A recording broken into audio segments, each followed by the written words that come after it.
My Emily is the cutest in the venue, isn't she? Daniel said with a laugh, addressing Emily. Even though I'm right in front of them, this is how they treat me. It seems nothing but a joke to me. Then Emily, seeing me, burst out laughing. What? Your wife is ugly. That's it, I can't take it anymore. I'm calling off the marriage.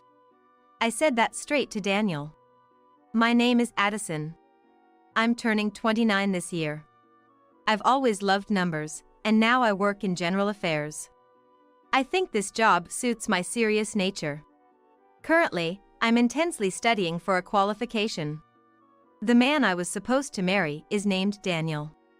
I met Daniel at a party. I had never been in a relationship with a man before. I lacked confidence and couldn't initiate conversations with men. As my friends began marrying off, I started attending parties in a rush. That's when I got accustomed to parties and met Daniel. My first impression of Daniel was that he was cool and refreshing. When we talked at the party, I enjoyed conversing with him a lot. Daniel, an elite at a major pharmaceutical company, is the same age as me. Even his academic background is impeccable. Yet, he's unpretentious and always brings up fun topics. I mistook his familiarity with women as just an act at first. Eventually, we became a couple. I was surprised that I could become a couple with him. I thought I had used up all my luck and love for being chosen by such a wonderful person. When we became a couple, he smiled at me and said, "I'm so glad you chose me. I'm such a lucky guy." But really, I was the one chosen by him. So I said, "I'm super happy too. But why did you choose me?" I asked him. I was genuinely insecure about being a match for someone as great as him. But he just laughed and replied, "I like girls who aren't experienced with guys and seem pure. You're my ideal." "Then that's great. Looking forward to being with you," I said, smiling back at him. After that, he regularly asked me out on dates. On our third date, he confessed, and we started dating. Half a year later, he proposed. I liked him, so I immediately said yes. "That's great. Let's be happy together," he said with a smile. Living for 29 years, I had finally grasped happiness. I would become even happier after getting married. I believed so. But my expectations crumbled to nothing. Because after we got engaged and started living together, he changed. While dating, "Addison, you're really cute. My princess." He always praised me with a smile. But now, that's a thing of the past. Lately, he's always belittling me. For instance, the day after we started living together. I got up earlier than him that day and started preparing breakfast. I planned to do my makeup before leaving for work, so I was cooking without it. When breakfast was ready and set on the table, he woke up. I called out to him with a smile. "Good morning, Daniel. Breakfast is ready, let's eat together." Then he, seeing me, yelled in surprise. "What an awful face you have. A woman without makeup in the morning isn't a woman. At least make yourself presentable," he shouted, furrowing his brow. His eyes were like those looking at something filthy. In a panic, I retorted, "I was going to do my makeup later. Isn't that too harsh? You used to call me cute before we got engaged." I was shocked by his words. But he just laughed and added insult to injury. "It was just flattery to get married. Honestly, any woman with a decent income who'd do as I say would have been fine," he said, laughing. "That's..." I was so shocked that I dropped my fork. At that point, I wondered if I should really marry him, but we had already paid a deposit for the wedding venue. Besides, there was no guarantee of finding another partner if I let him go. I had no romantic prospects before meeting him. And maybe, just maybe, he might return to his kinder self. Holding on to that faint hope, I had no choice but to endure his harsh words. His behavior and words became increasingly unbearable. Especially concerning finances. He stopped contributing to our previously split living expenses. Could you please contribute to the living expenses? It's tough for me to cover everything with my salary alone. I pleaded with him on a day off. But he half-heartedly dismissed me. The wedding costs a lot, right? I'm broke from that expense, so you could at least pay the living expenses. However, he wasn't bearing the full cost of the wedding. There would be gift money, and his share of expenses should be less. No matter how I tried to convince him, he wouldn't listen. Moreover, he never helped with wedding preparations, even when I discussed the dress fittings. Even when I consulted about a dress meeting. Why do I care about a dress? It's a woman's thing, right? You just decide whatever. That's how he responded. And there were issues with his friends too.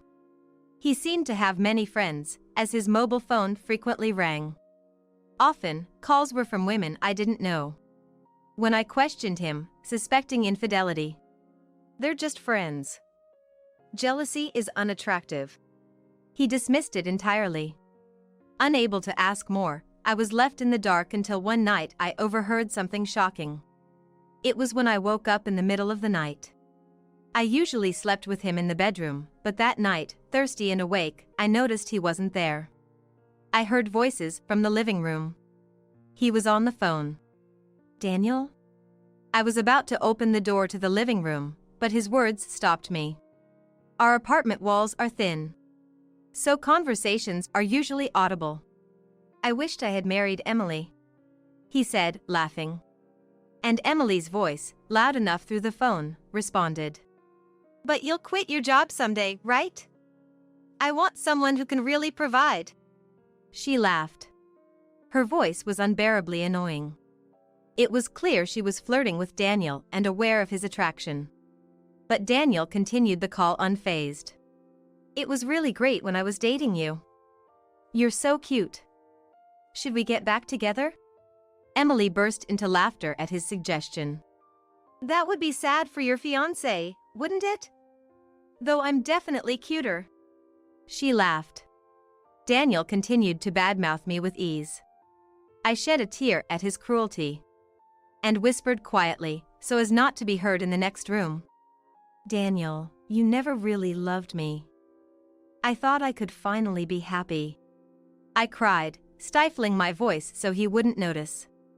Unaware of me, they continued their sweet conversation. Their phone call was hellish for me to overhear. Why did I rush into this marriage? I muttered, crying. He was definitely cheating, and it seemed unlikely he'd return to the kind man he was before we lived together. But the wedding was only a week away. What should I do? I could only despair about the future. Then came the wedding day. Daniel and I were preparing in the dressing room. Our families had already entered the ceremony hall, leaving us alone. Just waiting for the attendant to arrive, we heard a knock. Come in, please. I invited them in, thinking it was the attendant. However, the person who entered the dressing room wasn't the attendant, but a woman in a pink dress. Excuse me. I froze at that familiar voice. It was the woman on the phone with Daniel that night. I instinctively knew it. As I stood there, stunned, Daniel spoke in an excited tone. Ah, if it isn't Emily. You made it here without getting lost. He said, patting Emily's head.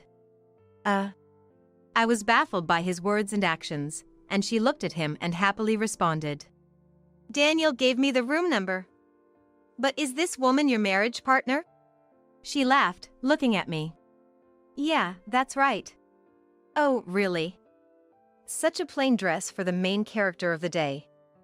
It's quite dull. She critically eyed my dress from top to bottom, irritated by her assertive words. I replied, This is the dressing room. The attendant will be here soon, so could you please leave now?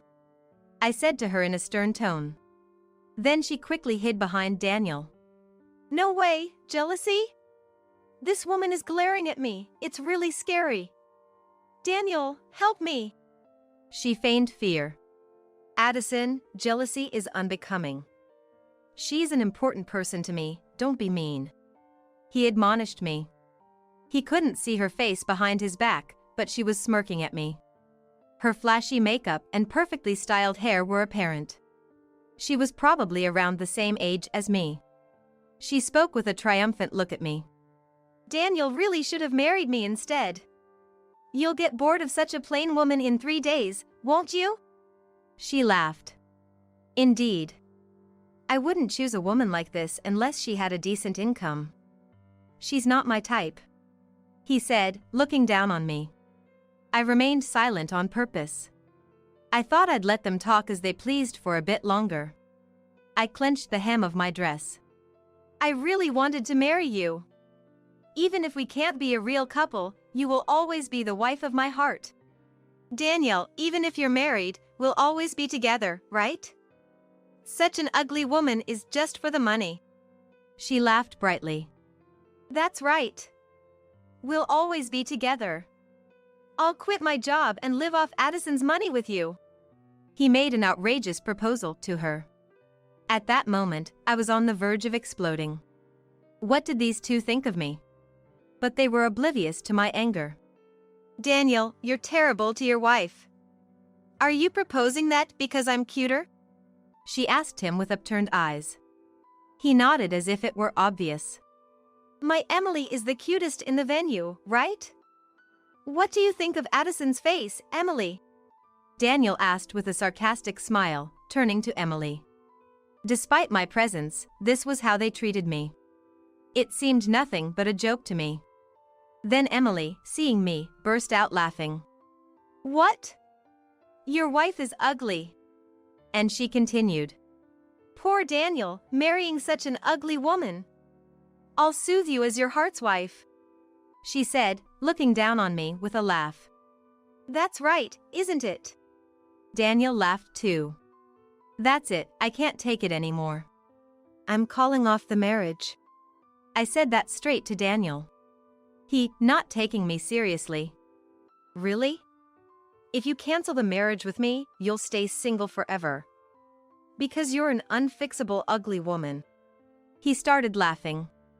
Emily too. Daniel, you're too honest.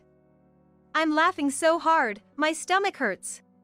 She clutched her stomach, laughing uproariously. After laughing, Daniel said, A woman like you should be grateful to get married. You'll support me with your money for life. I felt a deep rage boiling inside me. Frustrated at myself for not seeing through such a person before the wedding. I clenched my fists, trying to endure. Emily, still laughing. Well, the wedding ceremony is about to start, right?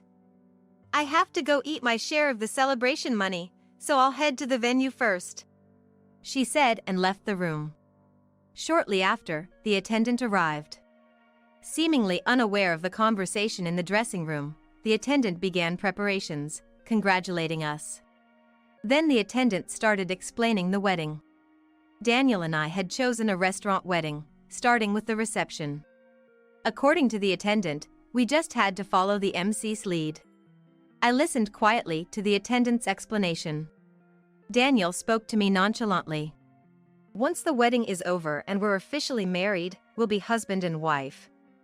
Your looks are a letdown, but I'll put up with it. After all, I have Emily. I ignored his comment. I had no intention of listening to him anymore. I was done with this man. Daniel persisted. Hey! Answer me. But I continued to ignore him. All that was left was to exact revenge and denounce him and his actions. I felt a sense of mission burning within me. Then Daniel and I entered the wedding venue. The unsuspecting attendees gave us a generous round of applause. Of course, among them was Emily, smirking unpleasantly. We sat down, and the MC proceeded with the ceremony. Let's start with the vows. First, the groom, Daniel. Amidst thunderous applause, Daniel began speaking. I am overjoyed to marry Addison. I vow to love only her for the rest of my life. He looked at me with a smug face. All lies. Inside, I looked at him with a cold detachment. Amidst the applause, the MC continued. Thank you.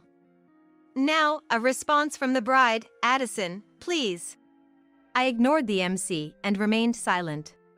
A murmur started spreading through the venue. My parents and friends looked worried. Addison? Could we have your response, please? The MC tried to proceed, albeit confused. Still, I remained silent. The venue became more unsettled. Everyone looked at me with concern. Impatient. Addison, why are you silent? Just say something. Daniel harshly said. But I kept quiet. The atmosphere in the venue turned decidedly strange. The in-laws looked at me with puzzled expressions. Enough was enough. I had gathered enough attention. I thought so and opened my mouth. Glancing sideways, I saw Daniel relieved that I was finally going to speak. I confirmed his face and momentarily smirked. It was too early for him to feel relieved. Then I began speaking. I will not vow to love Daniel. I'm breaking up with him right now.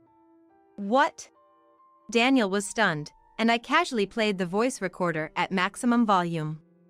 Daniel and Emily's conversation filled the room. I really wanted to marry Emily. Even if we can't be a real couple, Emily is the wife of my heart. Daniel, we'll always be together even if you're married, right?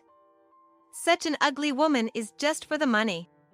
The conversation from the dressing room earlier echoed through the venue. Previously, when Daniel was on the phone with Emily at night, I felt frustrated for not having proof of infidelity. So, I bought a voice recorder. I always carried it with me, and fortunately, I managed to record their conversation today.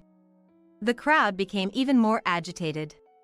My friends looked at Daniel with suspicion. My dad seemed ready to get up and punch Daniel, held back only by my mom. My mother-in-law looked like she might faint, and father-in-law John hurriedly supported her. Emily, sitting at a table with friends, was being glared at by those around her. She was sweating profusely and looked extremely uncomfortable. Meanwhile, the recording continued to play. In this chaotic situation, Daniel, confused, shouted, Addison, what are you doing? Stop that voice recorder right now. He tried to grab the recorder from me, but I swiftly dodged him.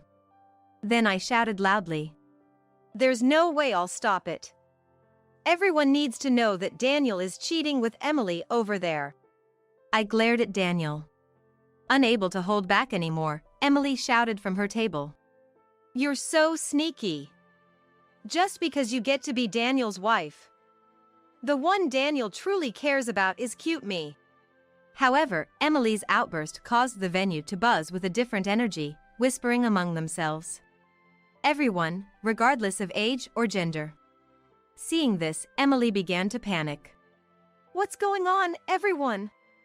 What's the matter? I calmly told her. Emily, sorry to interrupt your confident speech, but I think you're the ugliest person in this venue. Someone laughed out loud. Immediately, her face turned bright red. What?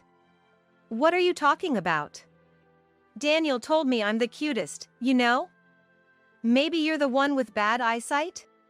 She retorted sharply at me. Laughter began to leak from the audience. Emily and Daniel started to look confused. Then one of Daniel's friends burst out laughing and shouted, Daniel, you've got terrible taste in women. Liking a girl with a face like a panda. And her body's like a panda too. Following this comment from Daniel's friend, the whole venue erupted into laughter. What? Aren't you being rude? Emily yelled at Daniel's friend, but her voice was drowned out by the laughter. Yes, she did look like a panda. First, her makeup heavily lined around the eyes. With her small eyes, she really resembled a panda. And her body was full-figured, making her pink dress seem tight. Her upper arms jiggled violently with every movement. I was worried her pink dress might rip at any moment. The moment I saw her in the dressing room, I realized Daniel's taste was too peculiar. It made sense why he would call me ugly. I borrowed a microphone from the MC. She called me ugly in the dressing room, but I wasn't upset at all. After all, she is a panda. It's amusing to be insulted by a zoo animal, isn't it? As I spoke clearly, laughter erupted from various parts of the venue. Her face turned beet red with frustration. So frustrating. She stamped her feet in anger. Daniel glared at me. I sighed heavily at the two of them. People who cheat have no right to glare at me. Daniel and Emily remained silent, hit by the truth. Then I addressed the silent couple. I'll be sure to collect the engagement breakup fee from both of you. They immediately became defensive upon hearing about the fee. Why should we pay a breakup fee when we aren't even registered as married? I absolutely won't pay. I won't either. I'm a freelancer, I don't have that kind of money, Emily exclaimed. The crowd looked on in disbelief at their comments. Some even chuckled at their ridiculousness. Then a person stood up and approached us. Daniel, enough is enough. Daniel's boss, with a red face, yelled. Boss! This is, Daniel, looking perplexed, tried to make an excuse to his boss. But he seemed at a loss for words and remained confused. The boss sighed heavily at his demeanor. What an irreparable thing you've done. Cheating openly in front of Addison, maybe it's my fault for not educating you properly, the boss said, holding his head. His face turning pale. He seemed to be trembling slightly. Emily, looking puzzled, said, That ugly woman is from a different company than Daniel, right? Why is Daniel's boss so worried about it? She asked, tilting her head. Sensing something off from the boss's reaction, Daniel asked, Boss, what's wrong? My engagement breakup with Addison has nothing to do with you, right? He asked nonchalantly. Then the boss, face red with anger, shouted, Don't you know our company's board of directors? Don't you recognize Addison's dad? He yelled desperately. Daniel looked back and forth between the boss and my dad. No way, he muttered. His face turned pale. My dad's face was red with rage, veins popping. I am a director at your company. Your future will be discussed at the board meeting. Daniel was shocked. He tried to appease my dad in a panic. Wait, please. It's too much for this incident to lead to that. Daniel's friends were also surprised. They were all his colleagues, so bewildered by this turn of events. It's natural to be confused when the bride's dad is a director at your own company. Then my dad said calmly, Weren't you planning to quit the company and live off my daughter? You just played it on the voice recorder. If you're so eager to leave the company, why don't you do it now? That's... Daniel's face was filled with despair. And with Dad's words, Daniel's mother finally fainted. His father, John, was frantically calling her name. For her, Daniel was probably the pride and joy of the family. A well-educated graduate working in a major corporation. He must have been on a seemingly perfect elite path. But now, this incident not only derailed his elite trajectory but also cast his future into uncertainty. I had only met the in-laws once at a greeting. But they seemed like very nice and sensible people. That's why this incident must have been incredibly hard for her to accept. Daniel looked terribly bewildered by his mother fainting. And then, incredibly, Daniel yelled at me. If you had told me your dad was a director at our company, I would have treated you better. He accused me, completely disregarding his own actions. He seems to be pretending that nothing happened to him. That was the last straw for me. Daniel blaming me in such a situation. I didn't care what happened to him anymore. I asked Daniel with a smile. Treat me better? Like contributing to our living expenses during cohabitation? Or not contributing money but at least staying out of housework? That's... He faltered. I exposed to everyone that Daniel didn't contribute to living expenses and yet interfered in household matters. Daniel was now subjected to even more disdainful looks from the crowd. Especially the women there didn't seem to see him as a human anymore. Maybe they thought even a weed would be better than him. Even Emily said to him, Daniel, you didn't pay any living expenses at all? That's really bad, isn't it? He, realizing the gravity of the situation, turned even paler. I smiled at him. Good for you, Daniel. You wanted to quit your job, right? You'll probably be able to quit very soon. He looked around. Dad, glaring at him in rage. Friends looking at him with disdain. Emily, a bit in disbelief. Not a single person was on his side. In such a situation, most people couldn't stand it. Then he began to tremble and clung to me. Addison, I was wrong. Please don't call off the engagement. I don't want to quit my job. He apologized profusely. Sweat on his forehead. It was too late for apologies. I looked at him with cold eyes. It's over, Daniel. After being looked down upon like this, there's no going back. Just stop it. But... He looked like he was about to cry. I added the final blow. Freelancer Emily and soon-to-be unemployed Daniel, a perfect match. Emily turned pale as well. If she were burdened with an unemployed Daniel, they would both be in trouble. Quickly, Emily distanced herself from Daniel. And then, Daniel collapsed, his knees giving way. Don't ever show up in front of me again. I left the two of them behind and exited the venue in my wedding dress. Eventually, he left the company. The company's decision was a demotion in the guise of a department transfer. A department where his main job was sorting documents. However, many company associates had witnessed his debacle at the wedding. Leading them was our dad, a director of the company. The smart ones started keeping their distance from Daniel, and it seems he was secretly condemned by many. Consequently, he found it increasingly difficult to stay at the company. Eventually, unable to bear it, he submitted his resignation before the transfer. But leaving the company brought him further trials. It was the hefty breakup fee. The engagement breakup fee was just the going rate, not too high. But we added the wedding costs on top of it. Since the wedding turned out that way, we had to return the congratulatory money to all the guests. But the food was served, and the full cost of the wedding had to be paid.